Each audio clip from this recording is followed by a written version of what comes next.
இறைவனின் அன்பை பெற்ற நல்ல உள்ளங்களே, ஓம் ஸ்ரீ குபேர கணபதி அருளாசியுடன் நீலமேக சுவாமியுடன் ஓம் தெய்வீக தேவி அருளாசியுடன் இப்போது நாம் காணவிருப்பது இறைவன் செயலால். ஞாயிற்றுக்கிழமையும் விசாக நட்சத்திரம் இரண்டும் ஒன்று சேரும் பொழுது நமக்கு என்ன பலன் கிடைக்குங்க சம்மந்தமாக இப்போ பார்க்க போகிறோம். சிறிய காணொளி தான். காணொலியை சப்ஸ்கிரைப் பண்ணுங்கள். இறையருள் பெறுக. இது நான் எடுக்கிற முடிவல்ல, எல்லாம் வல்ல இறைவன் செயல். எல்லாம் வல்ல இறைவனுக்கு கோடான கோடி நன்றி, உங்களுக்கும் கோடான கோடி நன்றி. ஏன்னா இந்த பொறுமையாக இந்த காணொலியை பார்க்குறதுக்கு நிச்சயம் நல்லது நடக்கும். இந்த யூடியூப் சேனல் பிரபஞ்ச ஆற்றல் மூலமாக ஒளியுமாயோ காற்றாய் உங்களுக்கு கிடைத்ததற்கு இறைவனுக்கும் சேனலுக்கும் நன்றி. யூடியூப் கம்பெனிக்கு நன்றி. நமக்கு அதை பற்றி முழுமையாக தெரியலனாலும் உங்களை இறை செயலில் சந்திக்கிறேன். நிச்சயம் மகிழ்ச்சி. இப்போது நாம் வீடியோவுக்கு செல்லலாம். என்னங்கிறத சொல்கிறேன். உங்கள் விருப்பம், மனம் இறைவனை நாடி. வாழ்க்கை மற்றும் அதிசய நாள். ஓம் நம சிவாய. என் அன்பு இறைவுள்ளம் கொண்டவர்களே, ஞாயிற்றுக்கிழமையும் விசாக நட்சத்திரம் சேரும் நாள் சாதாரண நாள் அல்ல. இந்த நாளில் இறைவனை வழிபட்டால் உங்கள் வாழ்க்கையில் பெரிய மாற்றம் ஏற்படும். நாளைக்கு சதுர்த்தி திதி வேறு, சங்கட சதுர்த்தி, மகா சங்கட சதுர்த்தி, வருடத்தின் கடைசி பங்குனியில் வர சதுர்த்தி. நாளைக்கு ஒரு பெரிய சிறப்பான நாள் தான். பங்குனி, இதாவது நம்ம இன்றைக்கி சொல்கிறோம் ஞாயிற்றுக்கிழமையும் விசாக நட்சத்திரம் சொல்கிறேன். மறுபடியும் எப்போ ஞாயிற்றுக்கிழமை விசாக நட்சத்திரம் வந்து தெரியாது. நாளைக்கு ஒரு சிறப்பான நாள் கூட சொல்லலாம். முடிந்தவரை விசாகம் என்பது நம்ம முழுமையாக தெரிஞ்சுக்கிறோம். விசாகம்னா என்ன? விசாகம் என்பது வெற்றி, வளர்ச்சி, செல்வம் ஆகியவற்றை தரும் சக்தி வாய்ந்த நட்சத்திரம்.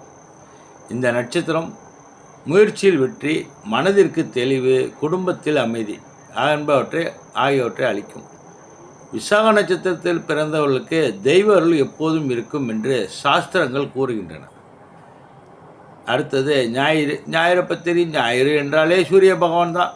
சூரியன் என்ன செய்வார்? ஆரோக்கியத்தை கொடுப்பார், அதிகாரத்தை கொடுப்பார், தன்னம்பிக்கை கொடுப்பார். இந்த 12 ராசிகளில் இந்த சூரியன் அதிபதியாக உள்ள ராசி கொஞ்சம் சிறப்பாக தான் இருக்கும். தலைமைத்துவம் உள்ள ராசி. இந்த நாளில் வழிபாடு செய்தால் உடல் மனம் இரண்டும் பலமாகும். இந்த இரண்டும் சேரும் பொழுது, ஞாயிறு விசாகம் சேரும் பொழுது உங்கள் வாழ்க்கையில் தடைகள் நீங்கும். வேலை வாய்ப்பு கிடைக்கும். என்னடா ஞாயிற்றுக்கிழமை வேலை வாய்ப்பு கிடைக்கும் நினைக்காதீங்க.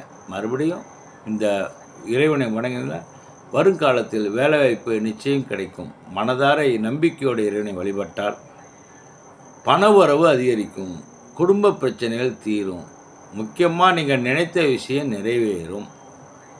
ஏன்னா உடனே பலன் கிடைச்சிடாது. நிறைய பேர் நினச்சிக்கோங்க, இன்றைக்கி சாமி கும்பிட்டா காலையில் சாயந்தரமே மனசார இறைவனை வணங்கணும். மனதார என்றால் அவருக்கு தெரியும் நல்லது கெட்டது. கர்மாவை பற்றி இன்றைக்கி காலையில் வீடியோ போட்டிருந்தேன். கர்மாவை பற்றி. அன்னதானம் செய்ய விரும்புபவர்கள் சுவாமி திருநாவுக்கரசு யூடியூப் சேனலை தொடர்பு கொள்ளலாம். 78 269 65 818 என்ற வாட்ஸ்அப்பில் அனுப்புங்க. உங்களுடைய சேவையை நிறைவாக நடத்தி கொடுக்கிறேன். இந்த நாளில் நீங்கள் என்ன செய்யணும்னா, எப்போதும் போல் காலையில் கங்காஸ்தானம் குளிச்சுட்டு விளக்கேற்றிட்டு வீட்டில் டம்ளர் தண்ணி வச்சு விளக்கேற்றிட்டு நீர் விழா விட்டு முடிஞ்சால் உங்களால் அவுள் சக்கரை பொட்டுகளை வச்சு படைங்க. படைச்சிட்டு சிவன் கோயில் அல்லது முருகன் கோயிலுக்கு ஆலத்துக்கு செல்லுங்கள். ஓம் நமச்சிவாய என்ற மந்திரத்தை 108 முறை சொல்லுங்கள். சிவபெருமானுக்கு காலைல பாலாபிஷேகம் செய்யலாம். இல்லைன்னா வீட்டிலையே ஓம் என்ற பிரணவ மந்திரம் பிரபஞ்ச ஆற்றலில் 108 முறை சொல்லணும். நான் இன்றைக்கி கூட பிரபஞ்ச ஆற்றலை சொல்லிகிட்ருக்கேன். அதனால் வீட்டில் இருந்தாலும் இதை செய்யுங்கள். இறைவனை மனதில் நினைத்து பிரார்த்தனை செய்யுங்கள். மிக முக்கியம் என்னென்னா, அன்னதானம் அல்லது சிறிய உதவி செய்தால் அதற்காக பலன் பல மடங்கு கிடைக்கும். யாராவது பசியார வந்தாங்கன்னா மனதார கொஞ்சம் சாப்பாடு போடுங்க. இல்லைன்னு சொல்லுவீங்க. யாராக இருந்தாலும் சரி, பசியோடு வருவர்களுக்கு நீங்கள் அன்னதானம் பாதி பலன்கள், பிரச்சனைகள் குறையும், கடன் பிரச்சனை குறையும், பண வரவு அதிகரிக்கும். நிறைய செயல்கள் அந்த மனம் மட்டுமே வாழ்த்தும்.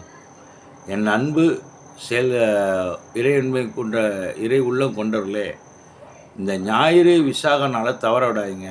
இறைவனை நம்பி இந்த வழிபாட்டை செய்தால் உங்கள் வாழ்க்கை நிச்சயம் உயரும். வாழ்க வளமுடன். திருச்சிற்றம்பலம். நன்றி, வணக்கம்.